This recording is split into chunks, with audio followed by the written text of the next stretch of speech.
Tapi yang bajingan dan kafir di atas kafir adalah orang Islam yang mengatakan, Matius, Markus, Yohanes, Stefanus, agamamu sama dengan agamaku. Ini bajingan di atas itu yang ente marah, itu yang itu yang ente marah. Si kafir ini kau Islamkan. Saya ceramah keras begini di Indonesia, ribuan sudah masuk Islam. Bahkan kami sedang membangun masjid di Kabupaten Karo, Desa Sukamaju. Tak ada masjid, cuma gereja. Kabupaten Karo, 65 keluarga bersyahadat. 17 orang di Medan kemarin, di Belawan sampai Tanjung Balai.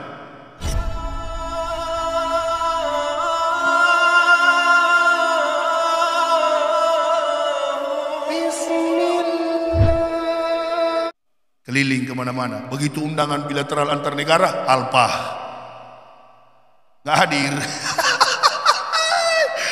Curu Rajal yang di samping ini, Rajal satu ini sudah, sorban sudah lepas, celana panjang sekarang. Rajal yang di samping tenang-tenang. Kawan yang di samping tenang-tenang sekarang. Masya Allah. Ibu bapak jangan pikir aman, di dunia aman. Hati-hati ya. Hati-hati. Makanya ada ulama-ulama di sini, nggak usahlah jadi bupati, tetap saja ulama. Nggak usah jadi wali kota, tetap saja ulama, konsisten. Dari pertama ulama sampai masuk liang kubur tetap nggak usah berubah-ubah. Nggak usah berubah-ubah. Kalau mau masyarakat dan negara ini jadi baik, kalau mau Nangro Aceh Darussalam jadi baik, kalau mau Indonesia menjadi maslahat bagi umat, mari.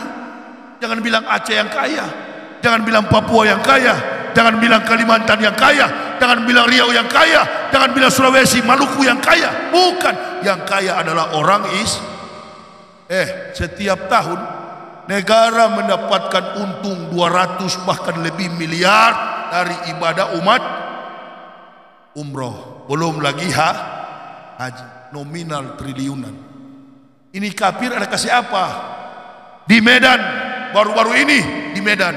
Kenapa tersinggung panitia? Dayak, lama-lama kau juga Dimas Kugas nanti. Percuma kalau baru sekarang mau tambah gula, sudah terlambat. Sudahlah, ganti aja dengan amplop nanti. Oh, apalagi ceramah panjang begini, jangan coba-coba. Saya duduk lama sebelum dikasih. Udah, ibu bapak ini haji, uangnya ditilep, hilang sampai sekarang. Umroh, fast travel, hilang, nggak kembali. Jamaah tanya, Ustaz, kira-kira kembali nggak? Kembali, tunggu aja ayam kencing. Betul, pengadilan Depok, uang tidak kembali, ditolak tuntutan daripada korban orang-orang fast travel. Sudah, Bruce Lee sudah mati tapi jurusnya masih berkembang. Oh, pukulan-pukulan begini bukan cuma ban hitam, sabuk hitam semua. Orang kita tak sadar diutusnya Rasulullah itu. Begitu Yahudi balik, rame begini sudah rumah Maryam, sudah terkumpul di situ, macam-macam lah. Imam mulai membaca ayat, bayi Isa sudah disunat, diletakkan di tikar sembahyang. Oh, begitu Yahudi duduk, Assalamualaikum Maryam, salam di. Tumben balik lagi Yahudi, ya Maryam. Kenapa Yahudi balik? Enggak, justru saya mau tanya kau Maryam, kenapa ramai begini? Seperti inilah umat yang datang. Aduh. Sudah Dimas, enggak mau kuminum itu, sudah meraju saya ini. Duduk sana kau. Bismillah.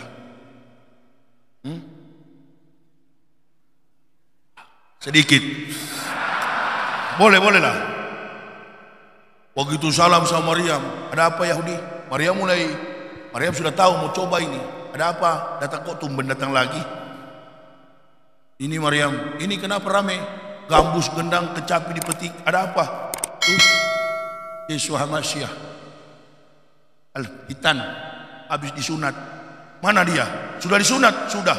Rabi Yahudi membacakan ayat dan melihat anak ini sudah disunat.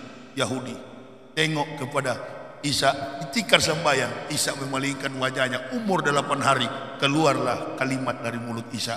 Sekarang tertulis As-Sof surat 61 ayat yang ke-6. Ini pondasi keislaman kita. Wa Maryam, ya Bani Israila, ini Rasulillahi ilaikum musaddiqan lima baina yadaya minat taurati wa mubasysyiran bi Rasulillahi mim badismuhu Ahmad. Saya adalah Rasul Allah yang diutus tengah-tengah kamu untuk menggenapkan kitab sebelum aku, yakni Taurat, tapi akan datang seorang Rasul yang bernama Ahmad. Nabi kita Muhammad sallallahu alaihi wasallam. Kenapa tiap maulud enggak dibaca tuh ayat itu? Itulah pondasi. Tadi dalam surat Maryam Isa berkata, "Ausani bisolati wa zakati madum tuhaya." Allah memerintahkanku mendirikan solat, menunaikan zakat. Pertanyaannya, kalau orang sudah solat dan membayar zakat, Kristen atau Islam? Kafir atau mukmin? Kristen atau Islam? Kenapa antum menghubung-hubungkan Isa dan Injil di Kristen selama ini? Pondasi ini yang sudah salah dari awal. Makanya muncul karangan munafik di dalam Islam mengatakan semua agama sama. Ibu bapak, kalau ada orang kafir di Aceh, dia bilang sama ibu bapak, agama saya Kristen lebih benar dari agama Islam. Ibu bapak marah atau tidak? Oh, jangan marah. Jangan marah. Saya kalau dibilang begitu, saya akui berarti Kristen kafir ini konsisten, jujur dengan agamanya. Tapi yang bajingan dan kafir di atas kafir adalah orang Islam yang mengatakan, Matius, Markus, Yohanes, Stefanus, agamamu sama dengan agamaku. Ini bajingan di atas itu yang ente marah, itu yang munah, itu yang ente marah. Si kafir ini kau Islamkan. Saya ceramah keras begini di Indonesia, ribuan sudah masuk Islam. Bahkan kami sedang membangun masjid di Kabupaten Karo, Desa Sukamaju. Tak ada masjid, cuma gereja. Kabupaten Karo, 65 keluarga bersyahadat. 17 orang di Medan kemarin, di Belawan sampai Tanjung Balai. Kami Islamkan dalam 1 bulan November kemarin 17 makhluk kafir masuk Islam. Di Belawan hitam seperti orang Aceh hitamnya. Mau marah kau? Muncul dia. Begitu saya mau tutup ceramah, panitia, Ustaz tunggu, ada yang masuk Islam. Orang apa? Orang India, tinggi besar. Begitulah kafir kalau sudah di masjid, pura-pura mati. Saya bilang, sudahlah jangan begitu-gitu, pura-pura mati, kugas kamu di situ nanti. Masuk Islam kau? Iya. Alhamdulillah, syukur kau masuk Islam, Dek. Kalau tidak, ini nih kayu bakar paling gagah ini. Hitam mengkilat seperti handphone begini hitamnya. Sama lah dengan kalian ya. Mana orang Aceh mau tersinggung? Diislamkan, hitam sekali orangnya, hitam putih. Di Tanjung Balai, Cina, mata sipit, bos udang, usahadatkan, masuk Islam. Sekarang nih munafik-munafik yang bilang jangan bilang kafir, sudah berapa ekor kafir dia Islamkan? Di sini. Berarti dia menghalangi orang kafir untuk datang kepada kebenaran. Persoalannya apa? Pemerintah nggak usah masuk campur urusan keyakinan. Urus saja BPJS naik. Pengamat ekonomi sudah mengemukakan pendapat secara kajian ilmiah bahwa ekonomi Indonesia 2020 hanya bertumbuh 4,9%. Utang makin bertambah. Itu ajalah kau urus, nggak usah urus jilbab, nggak usah urus celana cingkrong, karena itu ranahnya para mubalik. Cadar boleh pakai bu, silakan. Kalau pemerintah larang pakai cadar, lepas saja. Jam dinas hanya ada 8 jam, lepas supaya stabil antara rakyat dengan pemerintah. Buka saja, begitu pulang kantor pakai lagi. Cuma saya mau ingatkan, karena sudah terjadi di Indonesia, diminta wawancara oleh Mata Najwa. Kenapa? Ada kejadian di Jawa, di Situbondo. Begitu malam pengantin, si Mas ini tidur dengan istrinya. Ayolah manis, ini kan malam pengantin. Jangan Mas. Kenapa? Jangan Mas, aku lagi datang bintang. Rupa-rupanya lagi datang bintang dia. Oke lah, karena orang Islam, Mas Jawa ini sabar. Tunggu dia sampai 14 hari. 14 hari diminta. Ayolah manis. Belum. Masa belum? Kamu kira saya tidak tahu? Oh, marah laki-laki karena sudah gemetar. Kok dari barang dibeli tidak digunakan, bagaimana ini? Ditarik celananya, begitu dibuka berkelahi. Allahu Akbar, batang dengan batang rupanya. Mau tembak di mana? Ayo, karena waktu melamar pakai kan ditanya oleh Mata Najwa, kok Mas nggak tahu? Iya bu, waktu melamar itu dia kan pakai cadar. Baru kau rasa itu. Jadi kalau melamar jangan pakai cadar. Itu boleh, masuk akal. Oh, orang pakai cadar teroris. Kumpul di Jakarta. Dari komentator Karni Ilyas, Indonesia Lawyers Club. Kumpulkan, mana yang pakai cadar? Ternyata yang pakai cadar 1 dokter, 2 dosen, 3 kepala sekolah, orang-orang yang punya kompeten, yang menjalankan peri kehidupan sesuai dengan undang-undang dan tatanan etika bermasyarakat secara positif. Malu nggak kalian? Itu urus aja tuh Medan sekarang. 22.000 lebih kolera babi. Medan lagi krisis kolera babi. 22.000 babi mati kolera. Karena apa? Sering mengkonsumsi barang haram. Allah matikan. Karena mau dekat Natal ya itulah makanannya di meja. Orang Islam bukan babi, orang Islam korbannya sapi sesuai dengan tuntunan Nabi Ibrahim alaihissalam. Tertib mulai dari makanan, sandang, papan, aspek sosial, pemerintahan sudah jangan diragukan. Islam ini al-Islamu ya'lu walah yu'lah alaihi.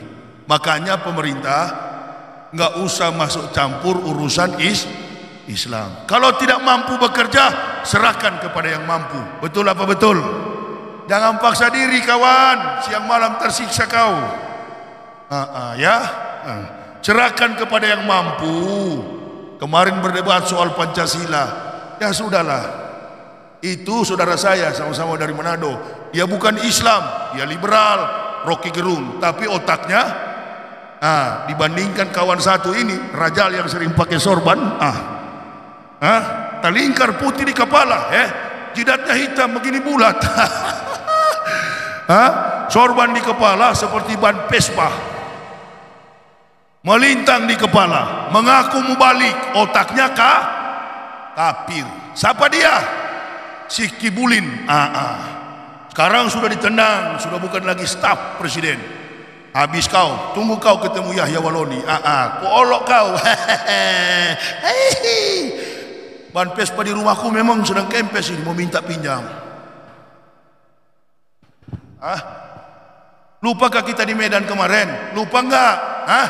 Kami memperjuangkan Pak Edi Rahmayadi, di sebelah juga memperjuangkan si Jarod dengan Sihar. Apa jadinya? Yang memperjuangkan Jarod dikasih Pajero. Begitu selesai pilpres kalah, Pajero diambil lagi ya. Yang mendukungnya ustadz termasuk dari Aceh satu.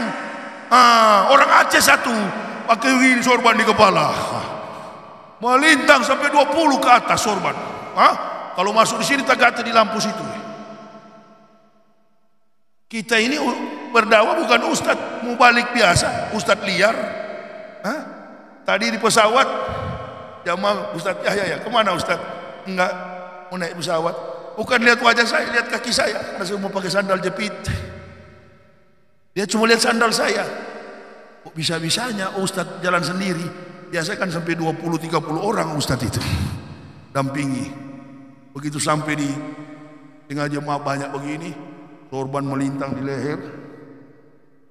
Assalamualaikum. Mohon maaf, saya minum dulu ya. Dingin sekali AC di pesawat. Pesawat aja saya naik tadi sempit betul. Begini terus duduk. Begitu panitia jemput tambah sempit lagi mobilnya. Memang di panitia dari awal sudah tidak ikhlas sama saya. Termasuk yang sambutan tadi itu kecil. Nah ini orangnya. Julfitrian. Oh, bagi tapi terobati. Ini asumsi kan? Dari jalan sudah sempit, dalam hatiku. Jangan-jangan tablik akbar kaleng-kaleng ini. Begitu bawa di rumah makan, lihat ikan di meja. Ini baru terbayar. Terobati. Inilah orang Islam. Makan dulu, kopi lihat dan